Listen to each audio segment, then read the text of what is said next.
Hello everyone, and welcome to another Lowdown episode.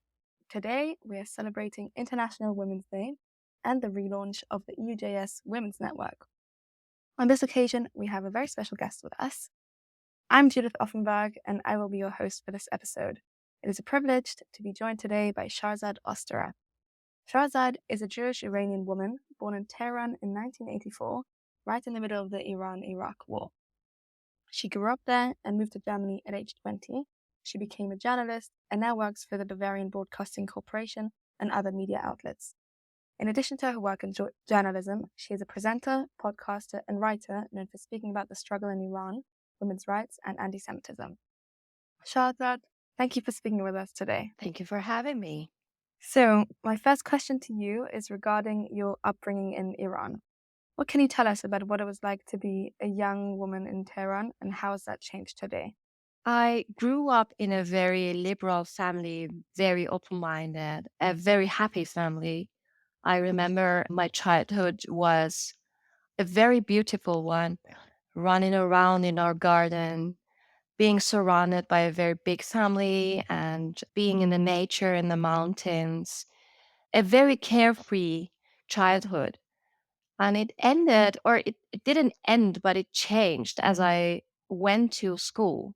I mean, my parents always told me when we talk at home about different subjects, try to avoid talking about it in the kindergarten, even in the kindergarten. But it was even worse as I went to school. They said, listen, this is very important not to talk about the subjects, especially the political subjects that you hear at home, at school. So you somehow grow up with a kind of doubled life, and it's very confusing for a child. Yeah. And you see that your parents live very freely. Your mother doesn't wear a scarf. We are not religious. We dance, we sing, and it doesn't make any difference if someone is a woman or a man. Everyone is equally handled at home. And the way the people live their lives on the street, at school, at a university, it's totally different. You see that you're not allowed to do specific things at school, and they force you to cover your hair. They force you to, if you go to a normal school, to pray, to do these kind of stuff that you don't do at home. So this is the moment that your eyes somehow, yeah, are open for the first time, and you realize that this is not a normal life. This is not a normal society. Everyone, not everyone, but a majority of the society has two kind of lives, one at home, one outside. So you try to adjust, you try to find a way not to get crazy, not to, yeah, become a, I don't know, yeah, depressive woman or man, but it's not always possible. And I think that in the last years it always got worse and worse. And as we see, the people of Iran came out to the streets not even once, but I don't know, a couple of times since 2009. And it continues and it will go on. I'm sure about it, actually. Yeah, I'm sure it will go on. So, given those experiences that you've had there and then, moving to Germany and experiencing, different kind of like Western life here, I want to know, how was your experience specifically campaigning for women's rights in Iran been different because you are a Jewish woman? And maybe how was being Jewish in Germany influenced that experience? This is a very complicated question, but I try. As I came to Germany, was for me, it wasn't a culture shock as the people call it, because I had that kind of life, the free kind of life at home, underground. We had parties, we had alcohol. I had my boyfriends, but just at home. So I knew that when I come here, when I come to Germany, I can be just free, be just me, because in Iran, I couldn't be me on the street. I couldn't be me at the university, in the school. I couldn't hold the hand of my boyfriend on the street. I couldn't kiss. I couldn't dance on the street. I couldn't go to a party freely without knowing that the morality police is coming or not. And I knew when I come here, I could be me. And I really enjoyed it, I have to say. The thing is that I had a kind of feeling at the beginning as I moved to Germany 2004 that I couldn't describe. I couldn't give this feeling a name. I didn't know what that is. I really thought about it for a long time as I walked through the streets of Cologne. Back then I lived in Cologne, and first I realized that when I see a police car, automatically I take my hands to my head to pull my scarf, like, to my face to cover my hair. Hmm. And suddenly I realized, okay, you're not in Iran. You don't need to do that anymore. You're safe here.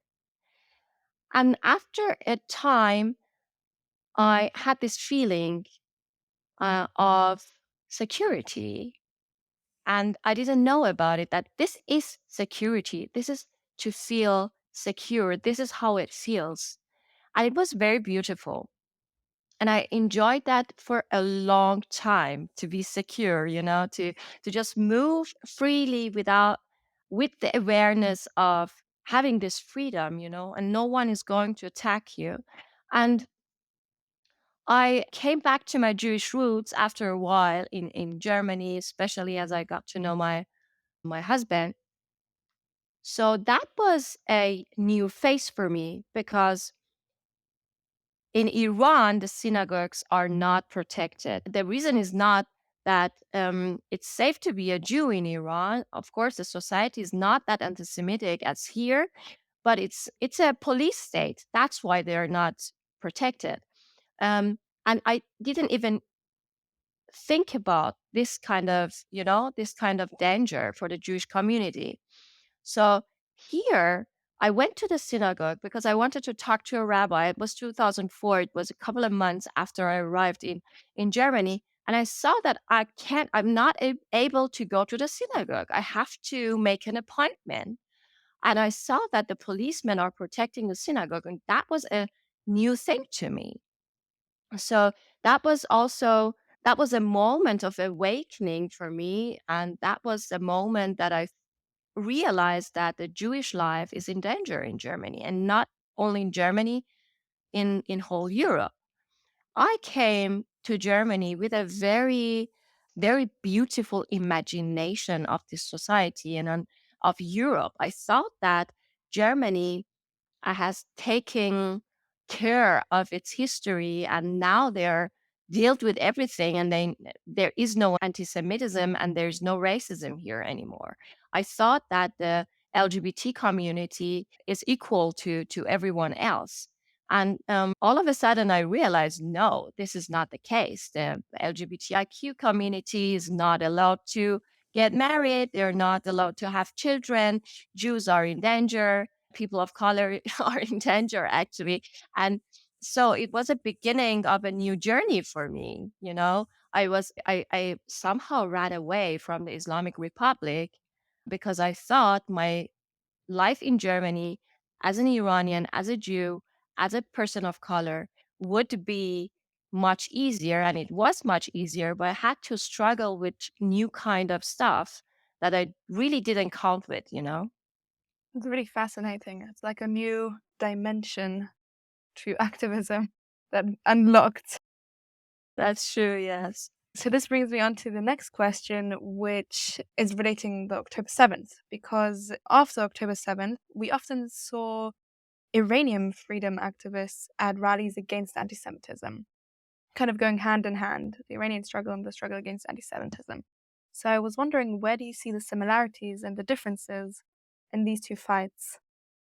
Actually, there's so many similarities, because actually we are fighting against one thing.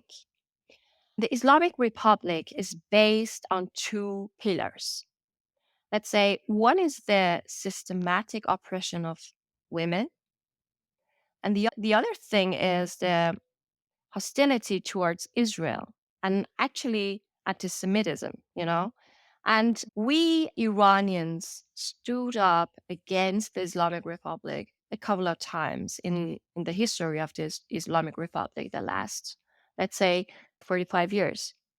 And the last one, as we saw, was the Women Like Freedom movement.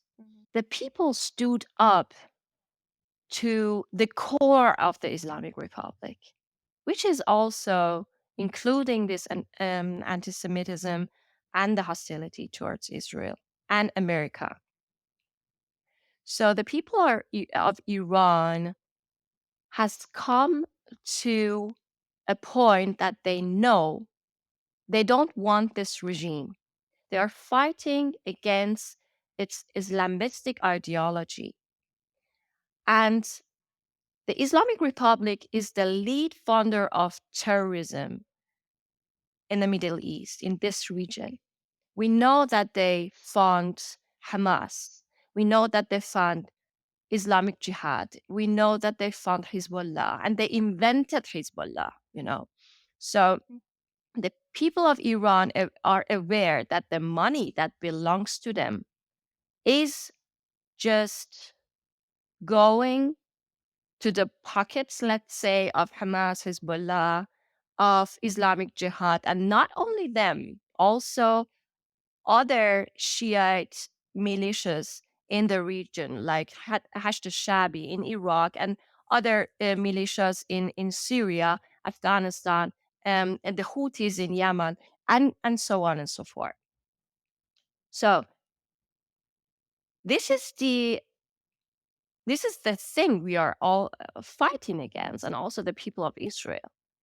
What happened on October 7th wouldn't have been possible without the Islamic Republic of Iran.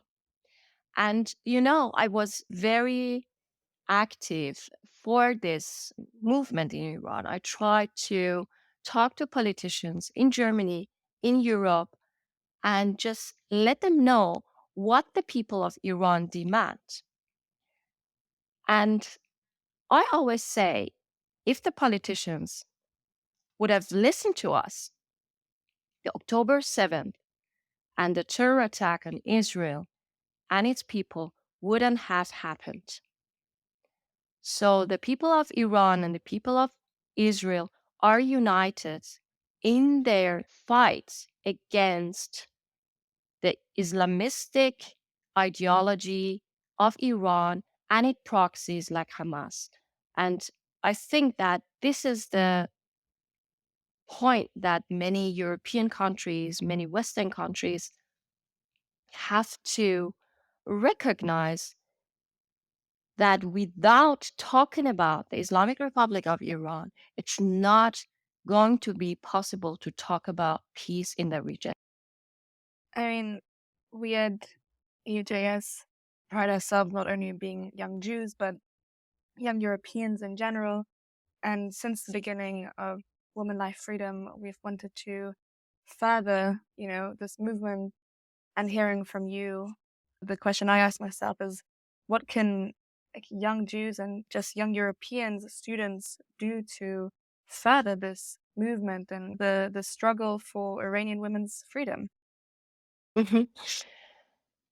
Let me say that we have to acknowledge this fact that although the Islamic Republic tried to play the role of the strong man in the region, they are domestically unstable.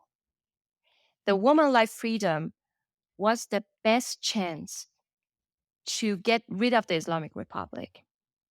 They have a political crisis, they have an environmental crisis, they have a social crisis, they have a gender gap and the discontent of women and other minorities. So they're really actually unstable. So this is so important to now support the civil society in Iran, which was ready to give everything to fight against the Islamic Republic. And as I just told you, it's so important to acknowledge that we have to get rid of this regime in order to have peace also in Israel. For us Jews, it's the only safe place on earth. And that was the first time for me to see, okay, no, Israel is also not safe. The Islamic Republic was able to bring insecurity, bring terror via a proxy to Israeli soil, not on the borders anymore. They were inside Israel for 2 days. None of us has thought that this is going to be possible someday. So we see that the danger is very, very close to us. And this is why I try to say to young Jewish people also, but not only them, that our destiny is somehow totally connected to the destiny of the Iranian people, the young Iranian people. And I have to say, 70% of the Iranian people are under the age of 30. It's a very, very young country. And the Gen Z, the Generation Z in Iran, it's a very different generation than I was, than my parents were, you know? They are connected to the world outside of Iran via internet. And no matter how hard the Islamic Republic try to filter the internet, they always find a way, a proxy to break through these filters and get connected to the world outside again. They exactly know what a free, self-determined life looks like. They are aware of the current debates in the world and they bring it back, they bring it inside the country. They talk about it. Just like, for example, Me Too debate. It was a very present debate in Iran. And these people need our support. These people don't need like lip services anymore. They need actions. They need actions from our politicians. The people of Iran demanded from the democratic Western countries that they isolate this regime, a maximal isolation of the Iranian regime. No political relationships anymore. No, how do you call it, financial relationships anymore. Just isolate this regime. So we as Jewish young people in Germany, we can demand our politicians to put the IRGC on the EU terror list, to isolate this regime, to condemn the actions, the executions which are taking place in Iran. I always tell the people who ask me, just write to the members of the parliament, to the politicians, just demand to change their politics against the Islamic Republic of Iran.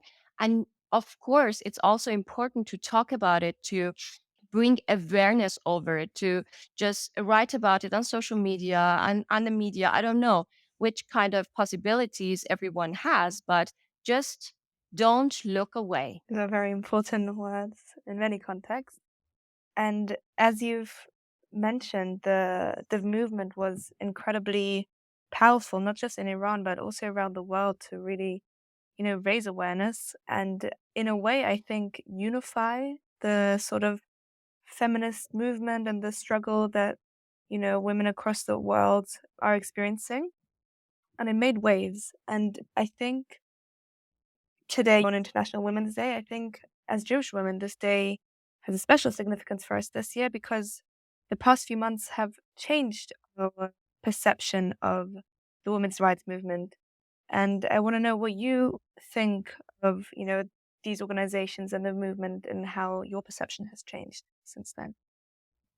You know, I was really busy with this movement because it was a very strong feminist movement, as you said, and it was not a feminist movement only because women came to the streets. No, men were also equally on the street fighting, getting shot, getting arrested, getting killed, and so on. But we call it a feminist revolution, a feminist movement, because a majority of the Iranian society recognized, acknowledged that as long as the women and the minorities are not free, no one is going to be free. So this is the reason we call it a feminist movement. Mhm. And as we saw, there were people also, especially, I say especially women, getting shot in their genitals. We had reports on sexual violence in the prisons. And as I saw the videos of Hamas invading Israel, all came up again. The sexual violence that Hamas did in Israel towards Israeli women and girls. It reminded me of the systematic sexual violence in the prisons towards Iranian women for more than 40 years. So it has a system. And I was really shocked that the international women organizations that usually react very fast to other cases of sexual violence were really quiet this time. And they needed, I don't know how many weeks under pressure to open their mouths and say something. And this is a tragedy, actually, Yeah. that Me Too, unless you're a Jew. And I'm not somehow surprised because I write a lot about left movements and how they tolerate antisemitism and somehow reproduce it sometimes. But in that case, it was a new level to me. So this is so important to keep talking about it, to keep raising awareness, to keep fighting, to keep protesting to these people. I know it's really exhausting. It's really frustrating. The people that fight against Islamistic ideology are very alone somehow. I mean, I see here, I came to Germany like escaping this kind of ideology here to face it in the society, in the left society.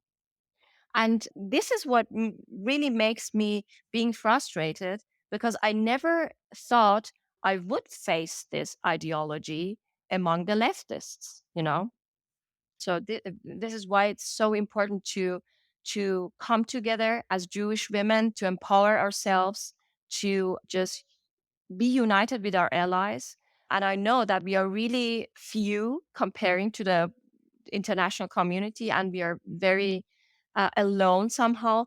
But we have to keep on. We have to continue to talk about it. This is the only way. We don't have any other solutions. And I know this is frustrating, but this is the truth. Wow, you almost answered my last question already, which is what advice would you give to young Jewish women fighting now? Yeah, this is the thing. I was at the congress, the youth congress in Berlin, and this is what we try to talk about. I had Düzentik, human rights activists, on stage with me. She is Yazidi, she is Kurdish, and she is also fighting against this ideology for a long time. And she's a big ally. And she told us, just, yeah, choose your battles. I know it's very frustrating to deal with this whole, yeah, flood of anti-Semitic posts, disinformation on the internet. I know it's very hard and it's very frustrating, but just choose your battles. See what your strength is. It's good at networking. Just try to find other allies, just network. If you see that writing is a strength, so write about it. If you see that you're an artist, you can do arts about it. And just don't try to be everywhere and discuss to everyone, because there are so many idiots outside in that world. We try to choose our battles and just focus on one or 2 points and try to do it with our friends and allies and other Jewish people. I think otherwise we're not going to make it. Shahrzad, thank you so much for giving us your time and for sharing your experience and knowledge with us. I thank you for having me. Thank you. We're very grateful for this opportunity. And as a community at EUJS, we are committed to continue fighting for women's rights here in Europe and worldwide. And on this International Women's Day, we say to woman, to life, to freedom, and thank you. Thank you.